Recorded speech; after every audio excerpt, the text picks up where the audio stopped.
t-shirts? Yes. Wonderful. All right, next up, the great philosopher, Beyonce, once said, girls run the world.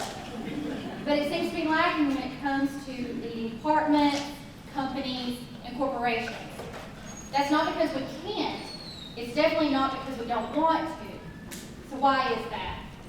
Why do women make up more than half of the entry-level positions in Fortune 500 companies, but less than 5% of the CEO roles?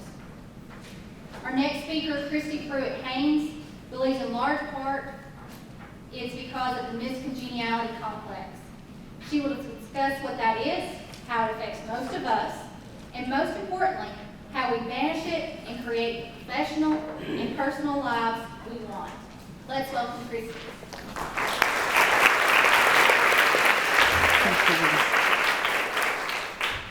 Hello. How is everyone? Okay, so a couple of things about me before I get started.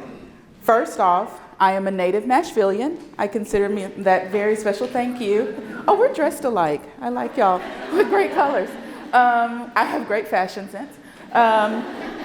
It's okay, the rest of y'all do too, even if you didn't get the black and orange memo. You will learn as I go through this. I am very animated. It's just my style, partially because I'm so passionate about this, partially because I have had a lot of coffee this morning. So you're going to get the benefit of that. You're welcome. The other thing I want to say is I want this, just like I do every session that I conduct, to be really interactive. So when you have questions or comments or concerns or amen moments or no, that sounds like total crap, let's talk about that a little more, throw it out there. We'll do it right there in the moment because I want this to be about you and about what you understand and want to know and all of that. So having said that, we're going to jump right into it. So we're going to talk a little bit about banishing the miscongeniality complex. Because big girls don't cry at work. I always like to put that caveat in there. That is a personal pet peeve of mine. I worked in HR for over 20 years, and tears in the workplace make me sad for many, many reasons. But that doesn't mean we aren't entitled to those feelings and emotions. We just have to figure out when's the right time to display them and who's the right person to display them to. So by the end of this session, we're going to talk about what we do instead of that. But first, I want to tell you a little bit about someone very important to me. This is my grandmother. Now, first off, the reason that picture makes it look like she's about 39 is because Grandmama refuses to allow any of us to post a picture of her older than 39. It is the truth. She just had a birthday last week. I am not allowed to say the age, but it is more than twice than 39. Her oldest grandchild is well into her 40s. But Grandmama will tell anybody she is 39, and if you challenge her on it, she will look at you in a very stoic and serious way and say, God works in mysterious ways. We have yet to come up with a way to challenge that. But when I was a little girl, 5, 6 years old, I just knew my grandmother was a superhero. Like this phenomenal, can do anything kind of woman. And while I still think that, I think it for different reasons now. But back then, I was convinced. But I had proof. The woman never slept. Like ever. It didn't seem like she ever slept. And to a 5 or 6 year old, your ultimate goal in life was to stay up past your bedtime. So anybody who got to do that all of the time, clearly they were superheroes. So I kind of had this idea of what it was she was doing all night. All I knew is when I went to bed, she was still up. It didn't matter how early I woke up in the morning. She was already up and she was moving and doing things and was already dressed and like lights were on and coffee was made. So clearly she'd been up all night in my mind. So I came up with this idea of what she did all day. So 5-year-old Christy said she's clearly at a party. There are these late night old lady raves that go on. And my grandmother had the access word to get into all of them. So she was out, she was drinking, because clearly I knew that's what adults did once the kids went to bed. And to know my grandmother, you know how absurd that is. I don't know if the woman has ever drank in her life. I'm not like her in that regard. But this is what I assumed she was doing, right? And she was like dancing and just doing all of this super cool stuff that I would have loved to do, but clearly I couldn't because I had to go to bed. But at least my superhero grandmother was out there, and she was doing this every night, and she was doing it with all of her old lady friends, and it was this beautiful thing that I aspired to one day. And I will say, if there are late night old lady raves going on, please tell me. I now firmly qualify from an age perspective to go, so I would love to be a part of these. But that's what I thought she was doing. And it seemed kind of awesome, and it supported my superhero theory because she was never sleeping. So that's how I assumed my life would go. Needless to say, I was slightly disappointed when I realized, in fact, this is what she was doing. And this, and this. She was cooking and cleaning and doing laundry and checking homework and signing permission slips and all of this stuff that we all have to do. Well, I do all of it except the cooking. I'll be honest, I don't do that. Like, if my family's waiting on me to cook, they will truly starve to death. It's a sad, sad thing. But they all know it. No one complains about it. It's how we work. But this is what she was doing. She was taking care of everybody else. There was no late night party raves. There was no fun. There was work. And she did it without being asked. She did it without complaining. She did it as if she had known all of her life that that's what she was going to do. She did it with sacrificing sleep, sacrificing fun, sacrificing her own sanity, I'm sure. But that's what she did. As I got older, I realized it wasn't just her. My mom did it. The other mothers of my friends did it. So I assumed, well, crap. Here's my lot in life. You know, I'm going to be up all night doing the stuff that I try to pay my little sister to do now. That was my thing when I was little. If we got allowance, I would reserve half of mine to pay her to do my days in the kitchen and all of that other stuff, because from a young kid, I hated it. Sadly, as I got older, there was no one to just shovel it off to. So I realized this was what my lot in life must be. That's just what we do. It's what women do. We do it even when we don't have families, because we do it for our friends, or when we don't have kids and things like that at home. We do it for our friends, and we do it for our neighbors, and we do it for our church members. Oh, so-and-so is sick. Let me go bake a casserole. Right? And that's a wonderful, kind thing to do. Please don't, hear me say that it is not good to be kind and to take care of others. But we often do it in spite of taking care of ourselves. And I, at least, and maybe you all handle this better than I do, I'm exhausted.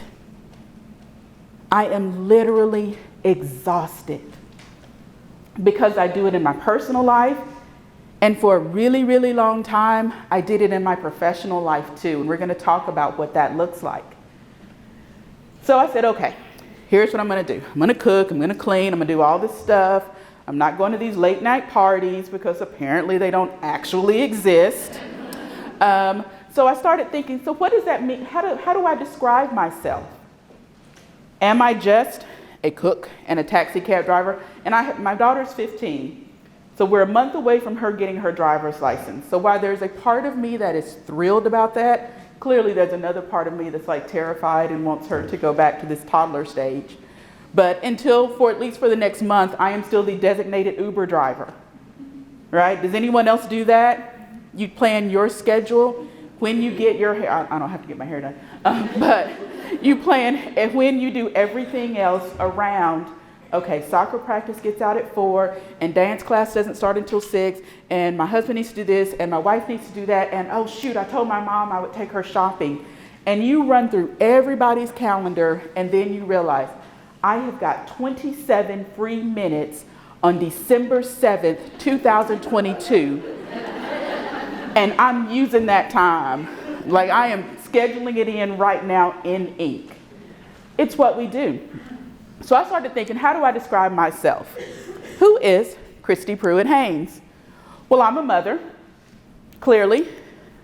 I'm an aunt. My niece and my daughter are the two people who matter most to me in life. Anyone who knows that, I probably begin and end every sentence with something about them, something phenomenal that they have done, or something not so phenomenal, but I need someone to say, it's okay, you're still a good person in spite of the fact that they do crazy things, right? I'm a wife. Please don't tell my husband I listed him third. So he knows kind of that's where he lands in the hierarchy. I don't like to highlight it, but he understands that's just how it was. They were here before he was. He's my real husband. I had a practice husband. So practice husband is going to come up a little bit later. I learned a lot from practice husband. I learned a lot about what I don't want in life. I learned that someone can walk around and present as intelligent and really be dumb as a rock. So that's what I learned. And it's okay if you tell him that. It's fine. Don't tell my current husband he's number 3. Tell practice husband whatever you want. But I am also a daughter. My mom, thank you, lives with us. She does all the cooking that I hate doing. Best thing ever. I highly recommend it. But she's a big part of my life. So I do kind of think about her as I am thinking about what else do I need to take care of? Where am I supposed to be? Is she okay? Am I, all of that. I factor her in. I'm a sister. My sister and I look almost identical. We talk alike. We walk alike. She's a big part of my life. I'm a business owner. There's this whole funny thing about if I don't work, we don't eat. It's weird, I don't get it, but seeing how I've not yet become a lottery winner, which is my ultimate goal. If anybody has a clue on how to get there, Courtney was just talking about when she wins the lottery, how she's moving to Amsterdam. I'm going to with her in her suitcase. She didn't know that until just now, but I hope you're cool with that. So, until then, I have work to do. I'm also a coach, a speaker, a friend, a church member. I am all of these things. The majority of those things are not about me. They're about how I connect and relate to other people. But this is how I described myself. This is if someone says, Christy, who are you? I start running down this list. How many of you do the same thing? When you think about who you are, you describe yourself in relation to other people, as opposed to saying, I am the best karaoke singing person you will ever get to meet in life. I am, by the way. That's like a real fact. It's documented. It is. I will challenge anybody at any time. Turn some music on right now and it's on.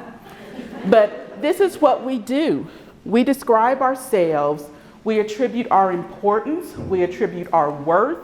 We do all of that in relation to other people. So think a little bit about, what else am I? An organization member. I forgot. Yeah, I'm that too. Okay. So as you're thinking about who you are, I bet your list is going to look pretty similar to mine. We all have 50 million people and 50 million things we take care of before we even get to that December date in 2022 when we have our 27 minutes to ourselves. And it's unfortunate, but it's our reality. We're designed to be caretakers. We've taken multitasking to a level that is insane. Nobody else does this, right? But it's what we do. It's how we were brought up. It's what you're supposed to do. We actually consider it a positive thing. And in some ways it is, don't get me wrong. I am thankful that I can watch TV while I check homework, while I order Uber, while I open a bottle of wine. I can do all those things with no problem with my eyes closed. But it's what we've become. We are the ultimate multitaskers. So I was feeling a little inquisitive one day. I decided I was going to Google, before we talk about that, this is us, right? This is our life. Does that ring true for anyone? Is this what your day looks like? Even if you don't have kids, you may have 4-legged kids. You may have nieces or nephews, right? This is what we do. It's how we spend our time. It's how we spend our mental energy. It's how we spend our money. Don't get me started on my bank account. If you look at that, you can tell how far down on my list of priorities I come. There's tuition, then there are soccer fees, and then there's Post Malone concert tickets. I don't even like Post Malone. Nothing against Post Malone, but he's not like my go-to artist. But that's who the girls are into this week. So there are Post Malone concert tickets. There are shoes in sizes I have not worn in 20 years. There are clothing in sizes I don't think I ever wore. How these people are so tiny is beyond me. I am so incredibly jealous, but I love them anyway. But that's the reality. That's how I spend my money and my time, and those are your two biggest resources. I always say if you want to know what's truly important to somebody, look at how they spend their time and look at where they spend their money. Now, at some point in the future, I promise my bank account is going to look like Delta Airlines, American Airlines, Emirates Air, wine store, wine store, wine store. Like that's the goal, that's the plan. But right now, all of those things have to go on hold because of all of the positions that I hold from the previous slide. So this is what we do. We multitask. So just for fun, I Googled multitasking man. So when Googling multitasking man, I went to the images because I think a picture is worth 1,000 words. So first off, 7 of the images when I Googled multitasking man were women. It was women doing 50 million things at once. How is that okay? Google is typically fairly reliable, right? 3 of them were images showing how men can't multitask. Like there were literally, y'all Google this sometime, there are literally pictures of men trying to do 2 things at once and failing miserably. One was a picture similar to the one with the woman who was doing 15 things at once with a line through it like, don't even try it. This is not funny. This is not what we do. And one was this. I wish I was making this up. This is straight from Google. This is Google's idea of a multitasking man, right? And granted, to be fair, he is technically multitasking. Like, I've got to be honest. Technically, he's doing what I asked for. But that's really different than the picture it gave me when I looked up multitasking woman.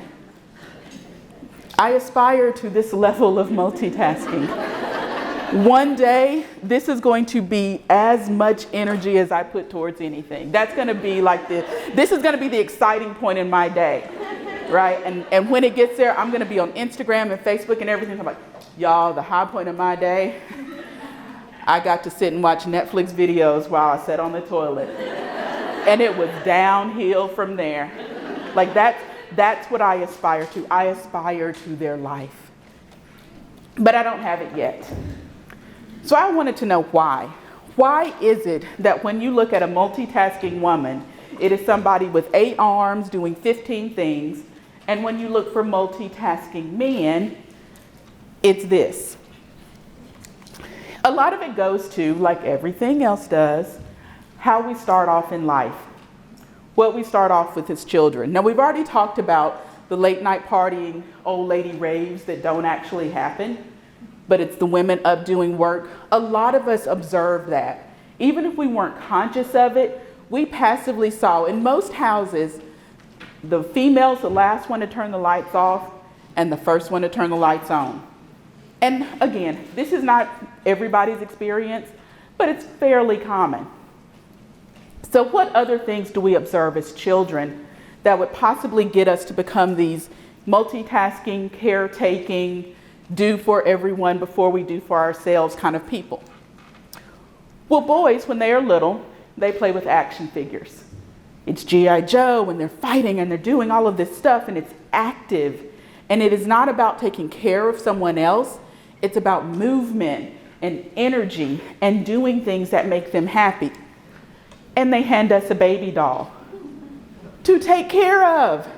At 3, we are literally 3 years old, responsible for somebody's life.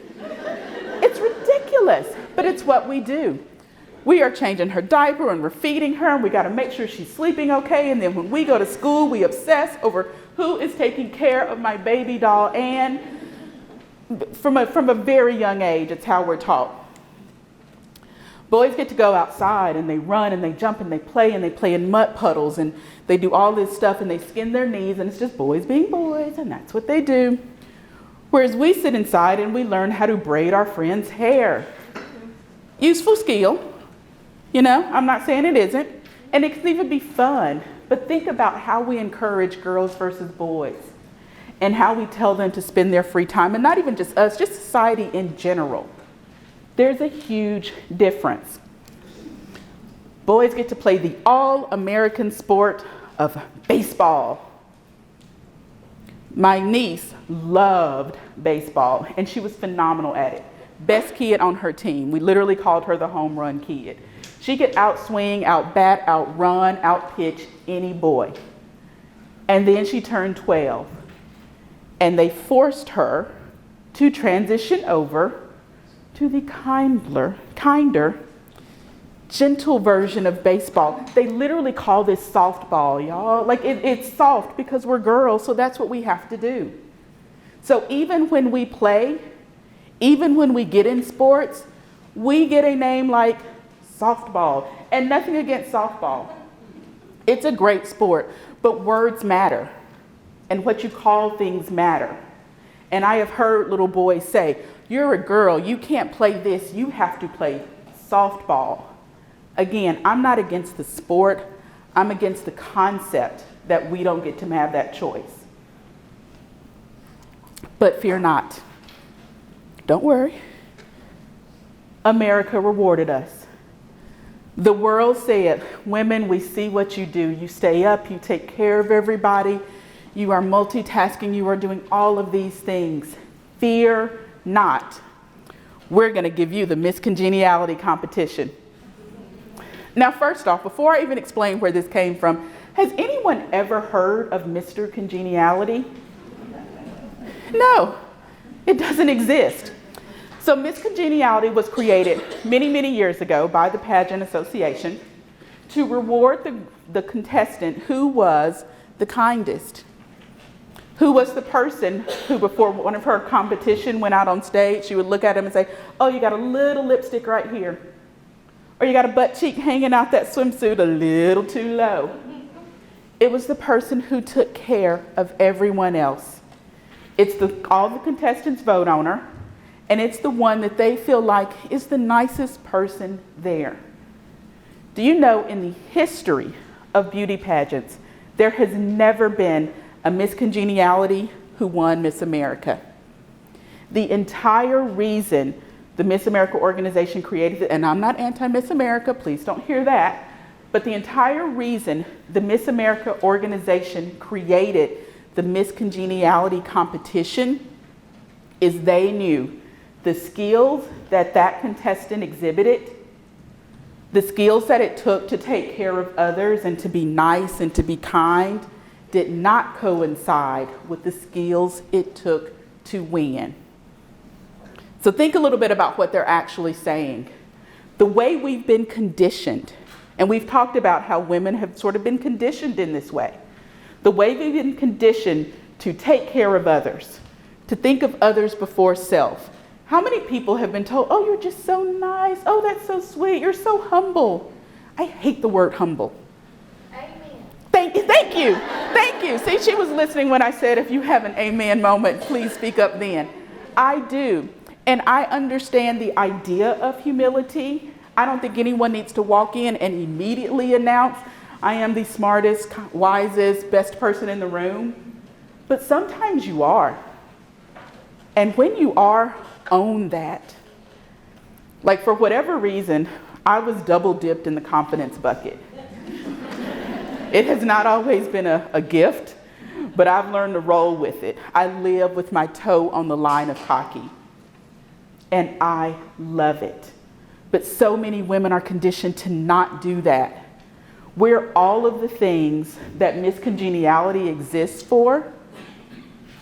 So that means, according to Miss America anyway, if you are kind and if you're going to tell other people when they have lipstick on their teeth and if you're going to do all of this great stuff, we get it, you're not going to win, so we're going to throw you this title. It's a nice idea, well-intentioned, but it goes to just how deep that whole thinking of, let's take care of everybody else. Let's multitask and do all these things, because the contestant who is focused and is looking in the mirror and is checking to make sure they look perfect is not paying attention to what everyone else is doing.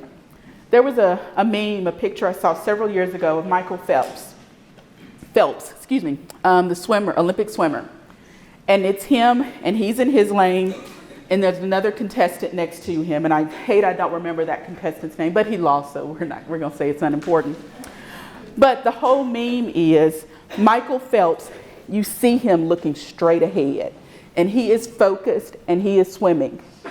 And you see the person in the lane next to him who is literally swimming like this because they're looking at Michael. Michael's focused on winning, just like the person who will probably win Miss America. This other contestant is focused on Michael, like the person who's oftentimes conditioned to think of others solely before self. Now, don't walk out of here and say, I am now a selfish person because Christy told me to be. That's not what I'm saying. But there are moments in life, particularly in your professional and work life, where you do need to think about the impact on you. You do need to have that in the front of your mind as opposed to the back of your mind. Because that's where it is for a whole lot of us. And that's where it was for me for a very, very long time. So what's the real issue with this? How does this really present itself, particularly when you're thinking about the workplace? So Miss Congeniality, wow, it'd be great if I still had the eyesight I had when I was a teenager. Miss Congeniality is described as having the qualities of getting along well with others. How many people have been complimented because you get along so well with everyone? Think a little bit about your dating life and the attributes that people sometimes look for in dates. Oh, you're just so nice. Oh, you get along so well with my friends. Well, your friends are idiots. I really shouldn't. But we do. You know, that's what we do. We play along like they're actually good people when we know full well this is not anybody I would ever want to be stuck in an elevator with. Where Miss Congeniality is well suited to serve on welcome committees. Welcome committees are great. Welcome committees are necessary. When you have a guest coming into something, you want them to feel welcome. But the person who's on the welcome committee is likely never going to be the president. And that's just the way so many organizations are from a cultural standpoint. They are pleasant, kind, and possess inner beauty.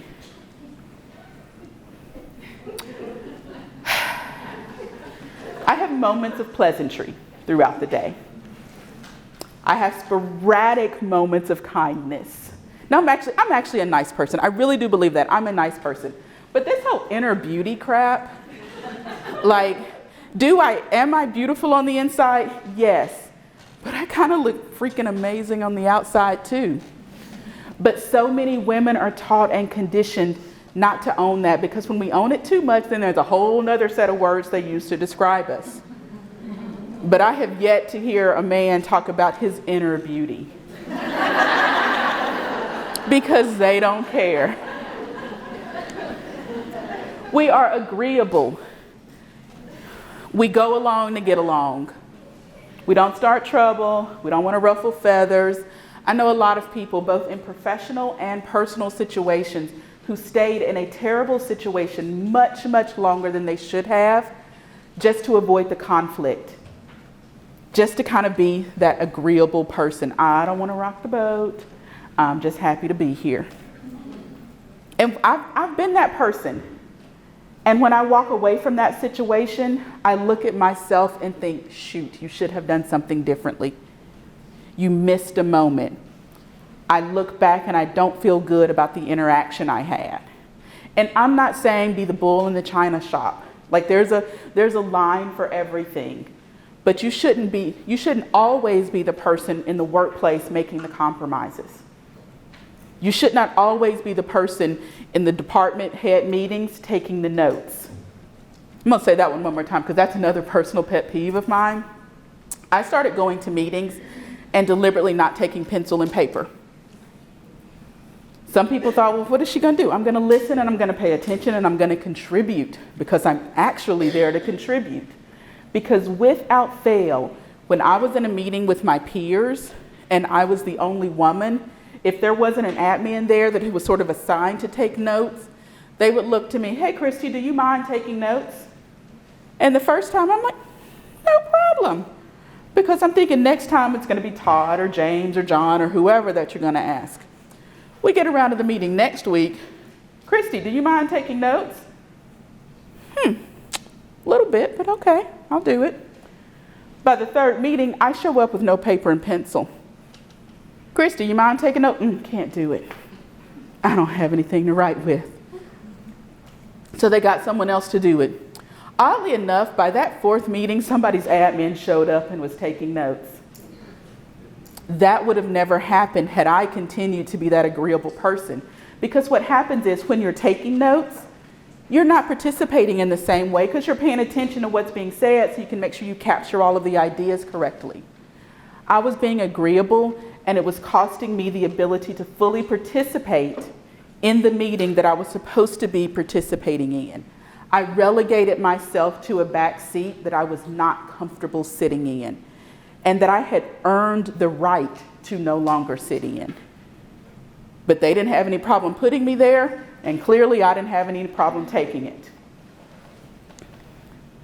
We are of service to others. I mean, again, go back to the whole taking care of everybody else before you take care of yourself. This is what Miss Congeniality does, and this is what so many of us do time and time again in our personal and professional lives. Now, do not go home and say to your 3-year-old, little Johnny, you're on your own now. I can no longer take care of you. That won't go over well. There's a whole department set up to come and help you see things differently.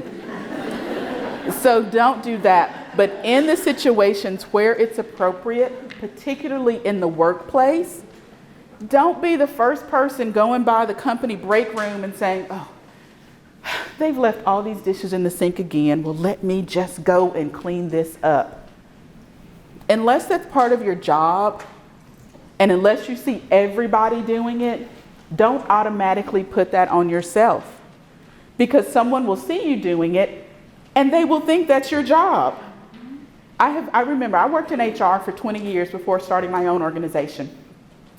I had a supervisor come to me and say, employee X, who was a woman, is not doing all of her job.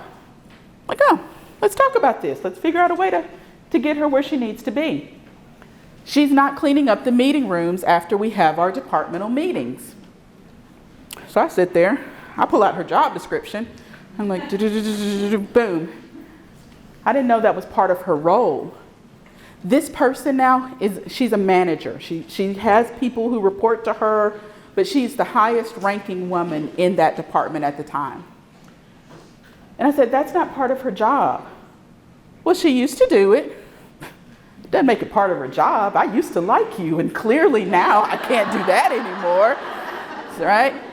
But he really was complaining. He honestly thought that was a part of her role because she had done it for so long.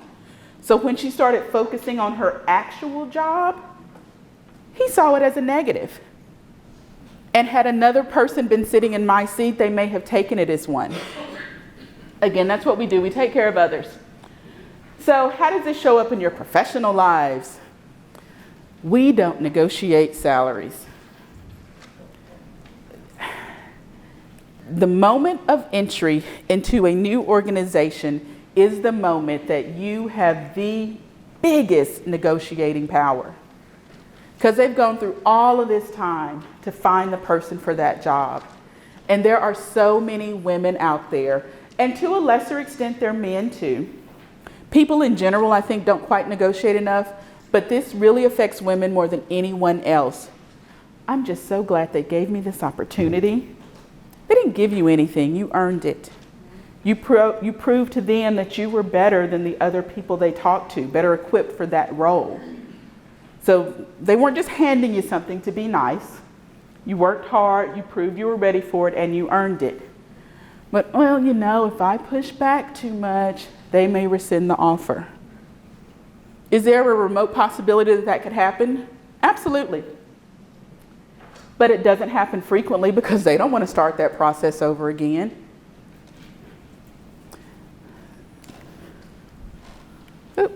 Back over here where I can actually read again.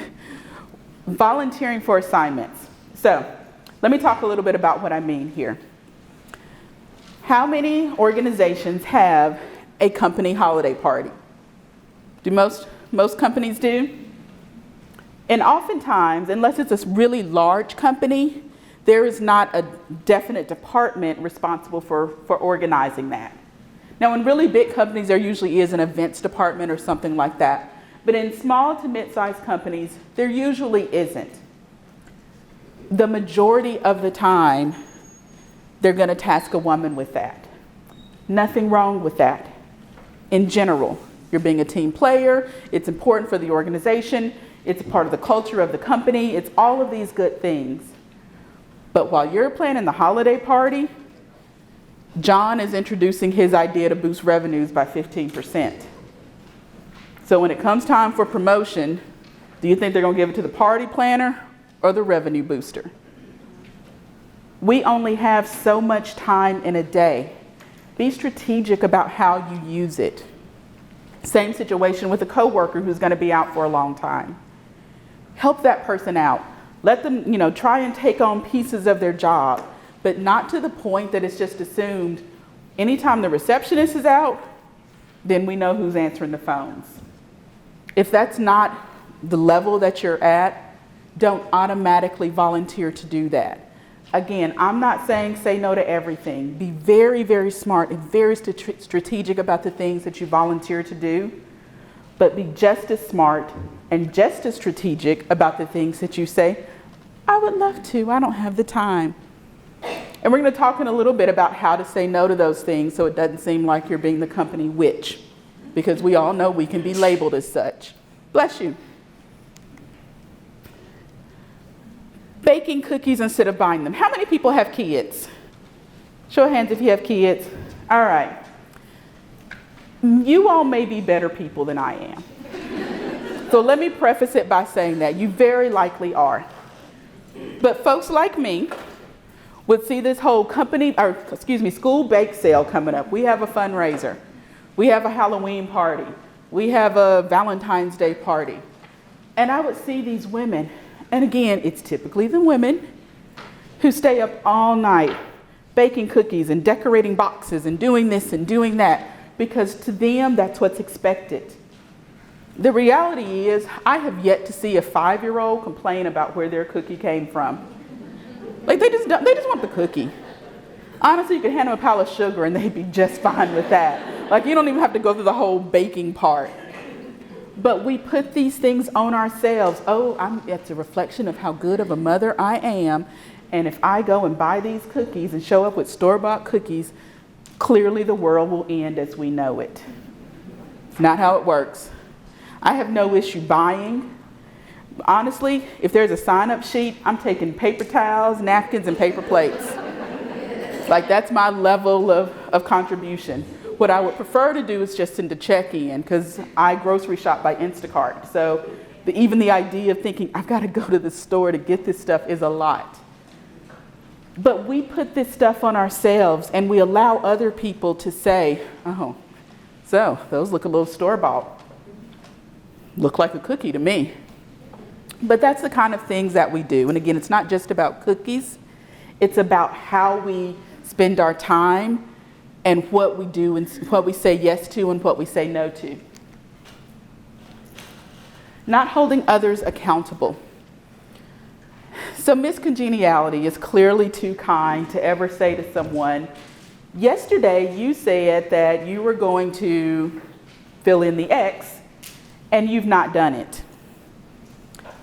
I'm not miscongeniality. So I have no problem saying to someone, yesterday you said you were going to do X and you haven't done it. But oftentimes we don't. Again, we want to be agreeable. We want to be kind. We're just happy to be here. Who was that, Minnie Pearl? I'm just so proud to be here. Like we take that, only a true Nashvilleian would know that I'm so proud of my Nashville moment right then. But that's what we do. We don't hold other people accountable, but we make sure we do everything we say we're going to do. And it creates a situation that is just frustrating at best and impossible to maintain at worst. And we apologize for everything. I banished the word "I'm sorry" in my department at the last company I worked for. I get it. There's no part of me that thinks anybody sat at their desk and said, "How can I mess this up today?" Like, I don't. In general, people, men, women, boys, girls, whoever, people don't sit and plot in that way. Now, there are a few. I know a few. Talked about practice husband. That's a whole nother conversation. But in general, people don't do that. So I say it. Do not walk in my office and let the first thing out of your mouth be, "I'm sorry." Let's just assume "I'm sorry" is applied. Instead, what I'd rather you do is walk in and say, "Here's the situation, here's how I propose we fix it." I'm sorry.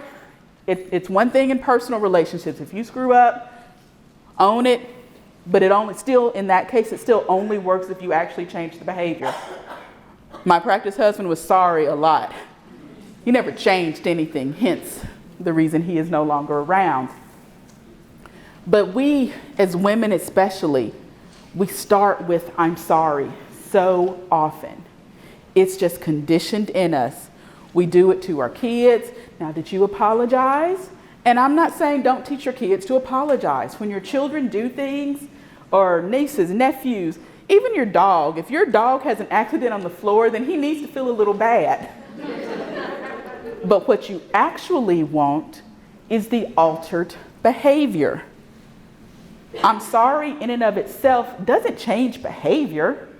It's just some words that we've been taught to say, but when you start off that way, or particularly when "I'm sorry" is as far as you've gotten in the conversation, you've relinquished your ability to prove, no matter the situation, I can still fix it. And that's what companies want from us. They know nobody's perfect. But if you come with a solution as opposed to an apology, you have proven your worth. And not asking for help. So it's interesting in that the person who is the most helpful is oftentimes the last person to ask for help. But it is so true. You see it time and time again in the workplace. Part of it is we get in our heads a little too much. I don't want them to think I can't do this. Very few men in the workplace sit around thinking, "Oh, I don't want to do this, but I'm not going to ask anybody else to." Oftentimes they don't have any issue. "I've got these 10 things to do. These are the 4 I don't want to do. Here, will you do this for me, please?" Right? But we don't ask for help, even when we need it. So we make our own lives a little harder than they have to be. Because we just think, "No, this is my job. Yes, I know I haven't slept in 2 days, but it's my job to get this laundry done while I walk the dog, while I finish the meetings for the board meeting, while I create this spreadsheet for the report that's due next week, while I, whatever else, fill in the blank." Give some of that stuff away. There's a difference in doing it yourself and making sure it gets done. With my current husband, second date, way too early. This is the part of the show where I say, don't do what I did, because I can't guarantee it's going to work like this for everybody. But on our second date, I had a list of do's and don'ts. Just so you know, I've been down this road before. So here's where I stand on things. I have a kid. I like the kid. She's kind of perfect. I don't know that I want to have another one. I have a 2-year window where I will consider it. After that, deal is gone and I'm done. It was, and he's just sitting there, and he's younger than me, and he doesn't have kids of his own. So he's like, "Oh, Okay, date number, because a kid is one of those things you can't really compromise on, right? You can't have half a kid. Either half it or you don't. And I said, and if you know this is something you want, but you know you may not be ready for it for 5 years, you should by all means have that. It's just not with me. Also, I don't cook. If you are the kind of man who needs Sunday dinner on the table every day, I'm not the woman for you. You will never starve. I can order like nobody's business. I am resourceful. I can go on Facebook and see who's talking about dinner, and I will just happen to pop up at their house. Like, I can figure it out. You will not starve, but I'm not preparing it. I will possibly do my own laundry. I may do my daughter's laundry. I'm not doing yours. You've been doing this on your own for 30 plus years. Why should that change? And he is literally sitting here, and to know him, he is so incredibly quiet. How I did not scare this poor man off that day, I will never know. Which is why I said, don't do this. I don't want you to email me later and say, my dream guy is now gone because of, I'm not saying follow my advice. But what I am saying is I knew what my non-negotiables were. And he needed to know those very early. Because if it didn't work for him, cool, we will move on. I will go to date number 2. That's what I did. And for him, it worked. 7 years later, we're still together.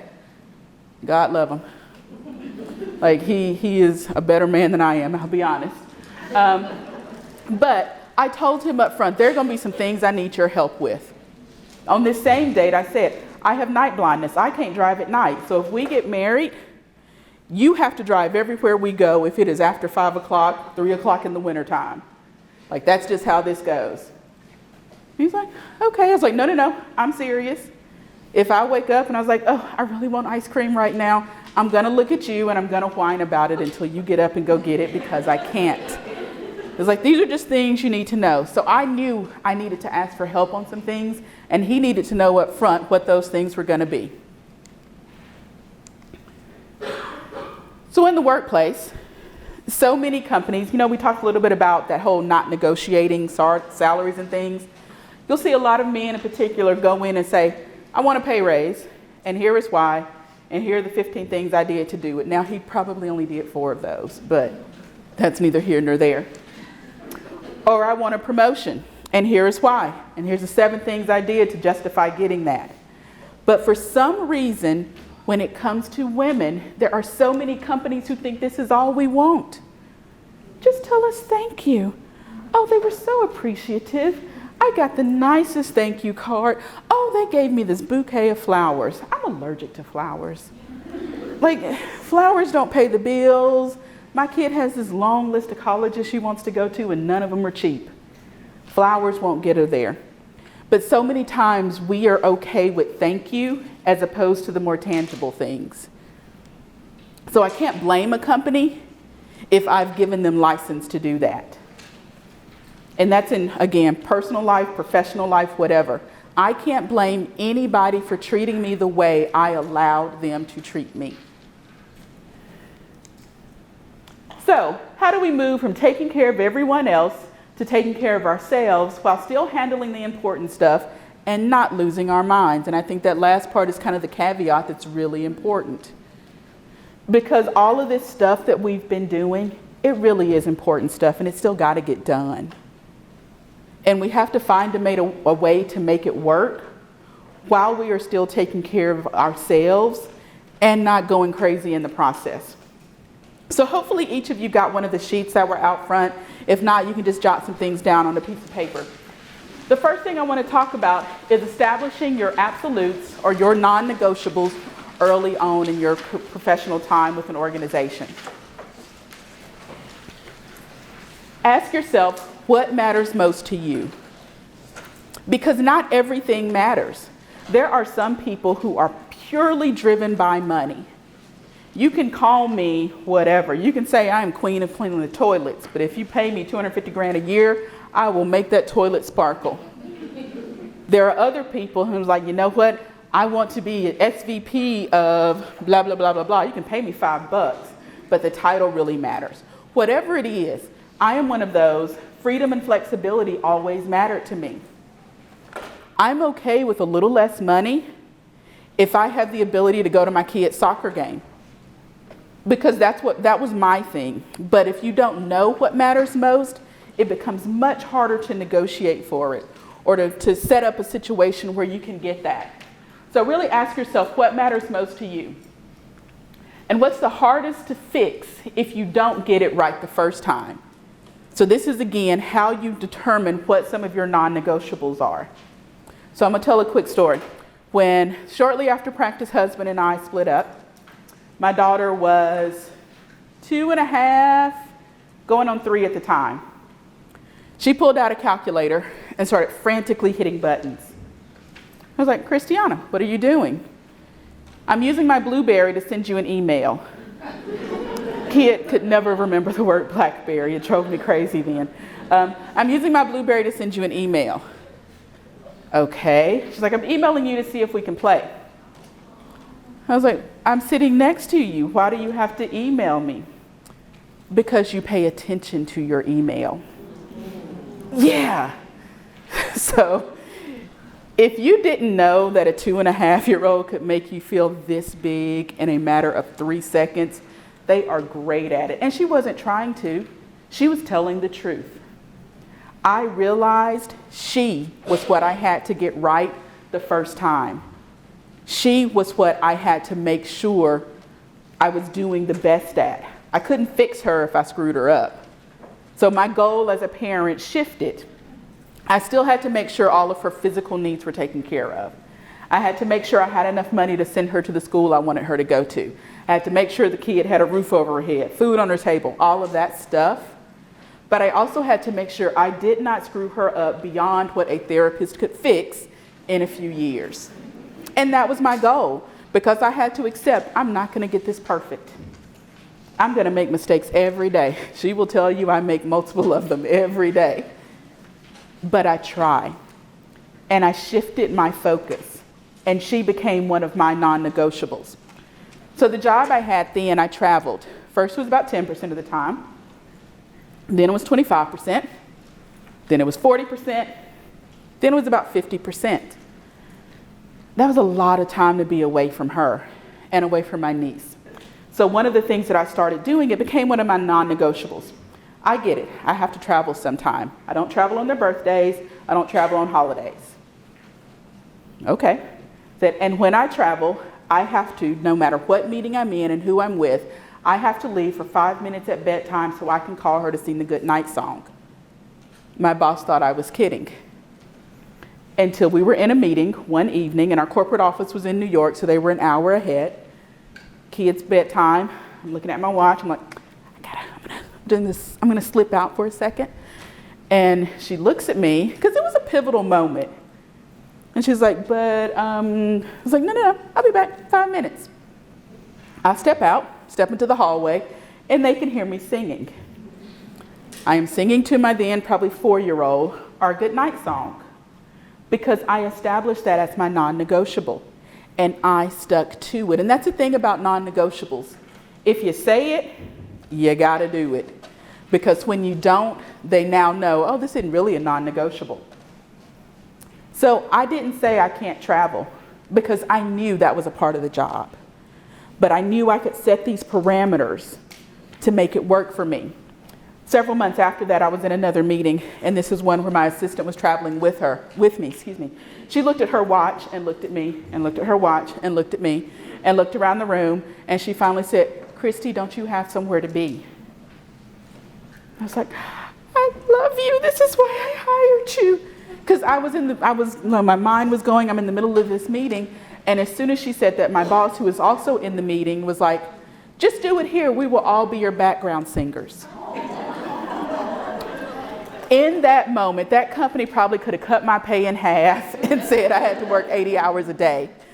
And I would have done it, because they got my non-negotiable, because I established it.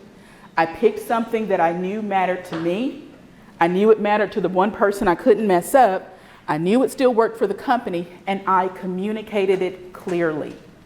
So that day, I called, I sang to my daughter. There's 7 people in the background, oohing and ahhing and all this stuff. We sounded terrible, but she absolutely loved it. and I knew they got it. But that's not something they would have ever said. Christy, you know what? You're going to be traveling a lot, so you should call your kid. It was up to me to do that. And I had to do it based on what mattered most to me, but first I had to know what mattered most. So on your sheet, you'll see there for your non-negotiables, think a little bit about all of those individuals and those relationships that you have and what those non-negotiables are. And you don't have to do it right now, but take it with you and really think about it and make them things that matter. And you'll find when you start thinking about them, they may not be the things that you instantly think matter most, but once you know what they are and set them up for every relationship you have, professional, personal, whatever it may be, know what matters most and know what boundaries you're going to set and stick to them, because you're still going to get your job done. When you've communicated those clearly and they support those non-negotiables, you're going to feel much better about being there every day or being in that relationship every single day. So think about that and jot those down. And make your list for every relationship, like I said, and be consistent with that. Questions on non-negotiables before we move on to the next thing, because this is something that I think everybody needs, but women in particular, we have to know going into a certain situation, here's what matters most to me and here's how I'm going to make sure you're aware of that. So any questions?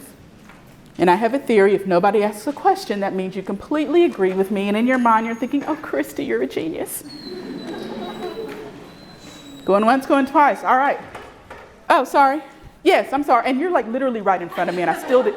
Like I said, I wish I had my teenage eyes. Yes. I was just wondering, you talked about non-negotiables as things that you want. What are your thoughts on non-negotiables on things that you don't want, like things that you refuse to do? Yes, that is just as important. So your non-negotiable may be, one of my non-negotiables was, I will not travel on their birthdays. I knew it was something I didn't want. So yours may be, I will not work in this certain department because I know culturally, if I go to this department, I'm going to be treated like crap and I'll never get promoted out of it and whatever. So your non-negotiable can be something you don't want. I think the important thing in that is to be able to defend why it matters so much and to be sure that it really does matter. So think a little bit about first to make sure, if this were to happen, how would it affect me? And if that effect is something that you just can't or won't deal with, it's your non-negotiable. Other questions? And clearly you have to like wave like this or I won't see you. Okay. So with your non-negotiables, just to summarize real quickly, singing the goodnight song to my girls was one of those. Being physically present for events that they participated in, like soccer games. I kind of regret making that a non-negotiable because now her fall break is taken up by soccer games and I can't travel. Being involved in conversations about my staff. This was another one of my non-negotiables. You see sometimes in companies where they will make decisions about your team without you being there. That was not okay with me. I didn't know it wasn't okay until the first time it happened. And then I realized you're making some assumptions about this person's performance when you don't know the whole story. So that was my non-negotiables. If you're talking about something that's going to impact someone on my team, I need to be a part of that. And I told my team that. And they loved me for it because they knew somebody had their back. And the rest of the organization respected me for it because as a leader, that was part of my job. And being honest and honorable. I can't work for or with liars. I'm just not good at it. Again, practice husband. So that matters to me. I left one organization because I didn't think the way they did things was very honorable. It was a non-negotiable of mine. It was a privately held company. I couldn't change them. They couldn't change me, so I walked. That's how much my non-negotiable mattered. Now, yes, if, and no, unless. What are your qualifiers and conditions? Oftentimes, we as women and people in general have a hard time saying no. It's just a difficult thing to do. We don't want to disappoint people, especially in the workplace. Saying no can sometimes be that kiss of death. So we're going to talk a little bit about how to say no in a way that still works for you. Saying no to people that you're used to saying yes to can be really, really hard. If you said yes 15 times, they're going to expect a yes on number 16. So you have to figure out a way to still say no while maintaining that relationship. Phrase your response in a way that empowers them to make it happen. So, universal truth about people, they like feeling like they're in charge. Most folks. They like to believe they have the power to grant you something. It makes them feel really good about themselves. So if you say, use the yes if or no unless kind of way of thinking, it can get you there. So for example, hey Christy, can you work late on Thursday? Yes, if I can leave early on Friday because I have something I need to take care of that afternoon. Or, no, I can't unless I can do that part of the work from home because I've got whatever. So I'm still letting them know this doesn't really work for me, but I've given them the power to change the situation a little bit so it does. So then everybody gets what they want. Does that make sense? So again, hey, we would love for you to take this other department under you, and you now are over these 2 departments. What do you think about that? Yes, if I can get so-and-so in as a second manager because I'm going to need somebody to delegate to. Or, no, that's not going to work unless you can move me off of this committee because I want to make sure I have the time to dedicate to this new expanded role. It sounds much better than just saying yes or no, because our default is often to just say yes, even though we have these things we're thinking about in the back of our mind.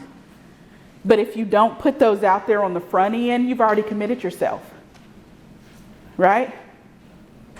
And you're giving that person the ability to meet those stipulations. And it makes them feel empowered and a part of the process. Qualifiers can help you reinforce your non-negotiables. Christy, can you travel on November 12th? Yes, if you can fly me back that evening because November 13th is my daughter's 16th birthday and we've got a whole thing planned. Or, no, I can't unless you can guarantee I can get on that red eye back home for the same reason. So use that as a way to say yes and no with the qualifiers that you need to say yes and no with. Make it a situation that benefits you so everyone walks away feeling much better about it. It gives you the ability to say, and that way if they can't meet your qualifications, you didn't say no to them. They're basically the ones who said no because they couldn't change the stipulations. So it changes the approach.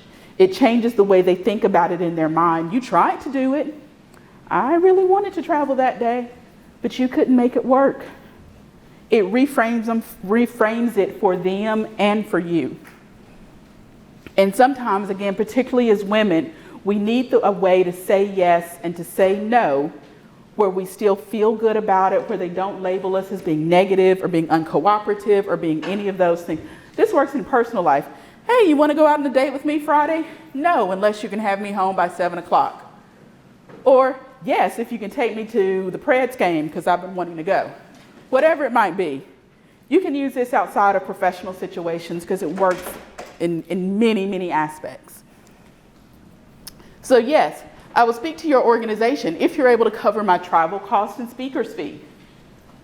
As a speaker, I sometimes, especially all kinds of organizations, hey, can you come to Iowa and talk to these 5 people about whatever? Well, okay, but you got to get me there. I'm not going to fly to Iowa to talk to 5 people for free. Like again, my winning lottery ticket hadn't come through yet. Or, no, I can't attend the dinner meeting unless you can change the time to 7 p.m. I can't be there at 6 because I got to pick my kid up from soccer practice at 5:30 and I won't be able to make it there in time.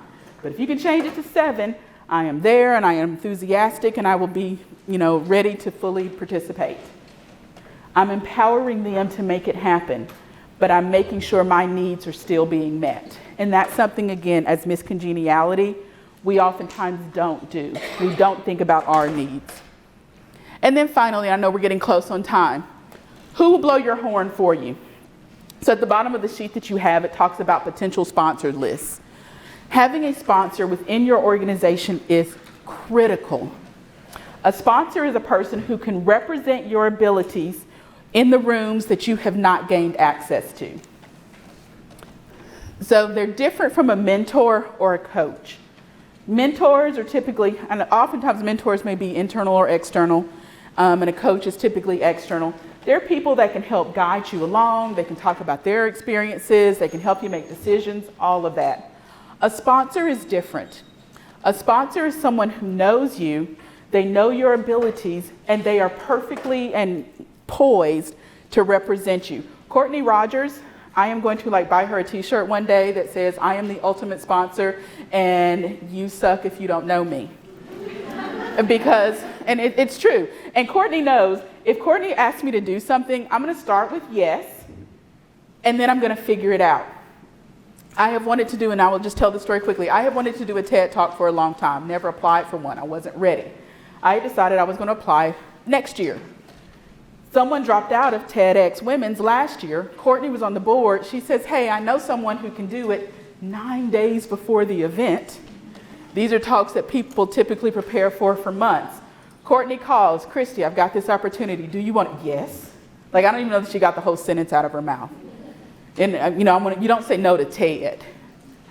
Because if you're a speaker, that's holy grail kind of thing. But she was my sponsor in that situation. I didn't know the people in that room yet. I had not gained access to that room yet. I am now on the speakers committee for TED this year, so I can do what she did for me for other people. She was my sponsor, and I needed her to meet a life goal that she didn't even know I had. Courtney didn't know being a TEDx talker was one of the things on my bucket list, but she made that happen. She can have my third born kid if she wants. We've established I'm not having anymore, but if I were, and she wanted it, have at it. So having a sponsor is critical in your professional life. They allow you to remain humble, but still get accolades. Again, not everybody is like me and willing to sing their own praises. Having someone who will sing your praises for you is a way to get that information out there without you having to have that uncomfortable moment of, well, clearly I'm the best person to do this. When someone else does it, it sounds much better. So you can still be considered humble while getting the accolades that you deserve. And again, they represent you in the rooms you haven't been invited to yet. This may or may not be your supervisor. Get to know people in your organization. Pay attention to the culture of your company. Pick your sponsors carefully. If you align yourself to the person nobody likes, they are not going to listen to them. So they need to be someone who's at a level that they have what's the word I'm looking for? Help me, I'm a speaker who just lost my words. Someone at a level that has the ability to influence. Thank you, they're influencers.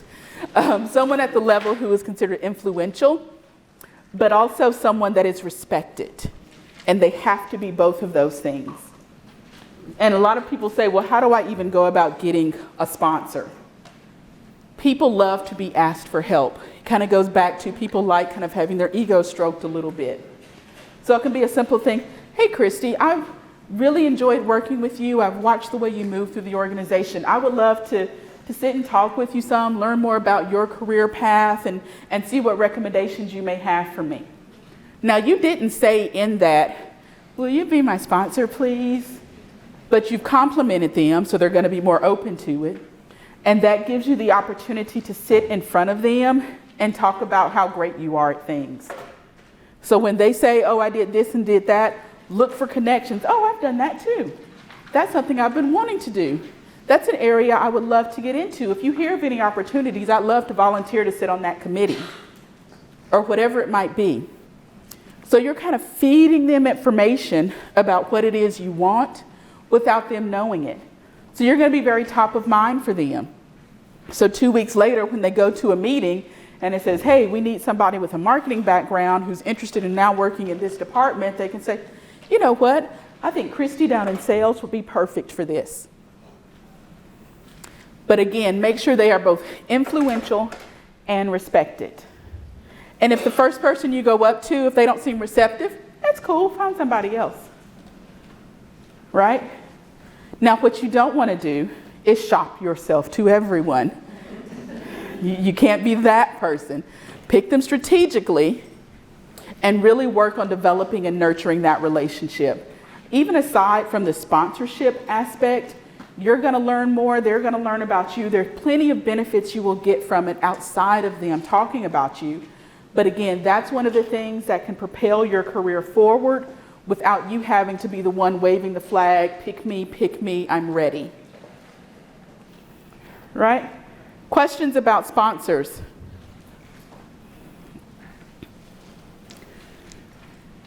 So who are you? I'll leave you with this last question. At the beginning, we talked about this long list of wife, mother, aunt, blah, blah, blah, blah, all of that stuff. So I'm going to challenge you at some point throughout the day, over the next week or so, think a little bit about how you actually want to describe yourself. That description will likely include some of your non-negotiables, right? That description will show what really matters to you and how you want people to be remembered. So now, instead of my list of things, this is how I describe myself. I am a happy, healthy woman who actively loves my family, is grateful for my talents, and uses them to create the life I want. And that's what I do. I love my family and my friends hard, like I do. They are my world in so many ways. But I know I got to use the talents I have in order to have the life I want. I still want to travel. I want to drink great wine. I want to send my kid to the school she wants to go to. So I can't just sit at home all day staring at my family saying, oh, you're so wonderful and I love you so much. So I had to incorporate all of that into my description. So now this is how I look at myself. It's not just about the relationships and the roles I play to others. It's about the life I'm creating for myself. Questions, comments, concerns, amens, this is BS, anything? Well, I will leave you with this. Banish the miscongeniality complex, because big girls don't cry at work. They learn to say no, they get help, and they prioritize their activities. I know, it's a long sentence, but that's all the stuff that we're actually going to do. So as opposed to just lamenting about what we don't have, we're going to figure out the ways to get it. We're going to be strategic. We're going to establish our non-negotiables.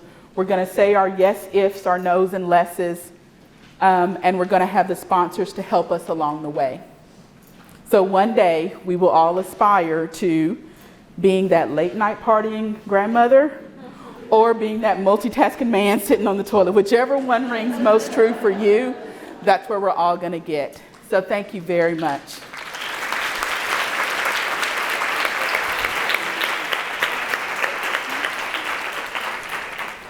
Thank you so much, Christy. Thank you. I just want y'all to know I'm really kicking myself that we ditched that lunchtime karaoke. But next year we're going to put that in the budget. Okay, I will be there. All right, so come back for lunchtime. Yes. So right now,